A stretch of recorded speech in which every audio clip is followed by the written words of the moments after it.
നിങ്ങൾ എത്ര ഹെൽത്തി ആയിട്ട് ഡയറ്റ് കീപ്പ് ചെയ്തിട്ടും നിങ്ങൾക്ക് നിങ്ങളുടെ വെയിറ്റ് ലോസ് ജേർണിയിൽ പ്രോപ്പർ ആയിട്ടുള്ള റിസൾട്ട് കിട്ടുന്നില്ലേ? നിങ്ങൾ വിചാരിച്ച രീതിയിൽ നിങ്ങൾക്ക് വെയിറ്റ് ലോസ് ചെയ്യാൻ പറ്റുന്നില്ലേ? എങ്കിൽ നിങ്ങൾ ഈ പറയുന്ന 3 കാര്യങ്ങൾ ചെയ്യുന്നുണ്ടോ ശ്രദ്ധിക്കുക.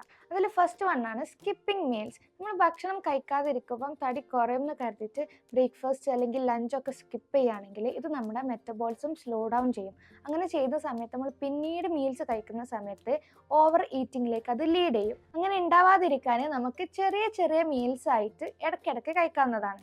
രണ്ടാമത്തതാണ് ഡ്രിങ്കിങ് കാലറീസ്. നമ്മൾ ചായ, കോഫി, ഫ്രൂട്ട് ജ്യൂസസ് അല്ലെങ്കിൽ സോഫ്റ്റ് ഡ്രിങ്ക് ഒക്കെ കുടിക്കുകയാണെങ്കിൽ നമ്മൾ കരുതും ചെറിയ എമൗണ്ട് അല്ലേ, കുഴപ്പമില്ല, നെഗ്ലിജിബിൾ ആണെന്ന് കരുതും. പക്ഷേ ആ ചെറിയ എമൗണ്ടിലും വളരെ ഹൈ ആയിട്ടുള്ള ഷുഗർ കണ്ടന്റ് ഉണ്ടാവും. ഇത് നമ്മുടെ കാലറി ഇൻടേക്ക് വളരെയധികം കൂട്ടുന്നുണ്ട്. ഇത് നമുക്ക് ഫ്രൂട്ട് ജ്യൂസസ് ഒക്കെ കുടിക്കുന്നതിന് പകരം ഫ്രൂട്ടായിട്ട് കഴിക്കാവുന്നതാണ്. മൂന്നാമത്തതാണ് നോ പോർഷൻ കൺട്രോൾ. അതായത് ചപ്പാത്തി അല്ലേ കഴിക്കുന്നത് എന്ന് കരുതിയിട്ട് 3-4 ചപ്പാത്തി കഴിക്കുക, അല്ലെങ്കിൽ ദിവസത്തിൽ ഒരു സമയമല്ലേ റൈസ് കഴിക്കുന്നുള്ളൂ എന്ന് കരുതിയിട്ട് കുറേ റൈസ് കഴിക്കുക, അല്ലെങ്കിൽ നട്ട്സ് ഒക്കെ കഴിക്കുന്ന സമയത്ത് 15-20 നട്ട്സ് ഒക്കെ കഴിക്കുക. ഇതൊക്കെ നമ്മളുടെ കാലറി ഓവർലോഡ് ആവാൻ കാരണമാകുന്നുണ്ട്.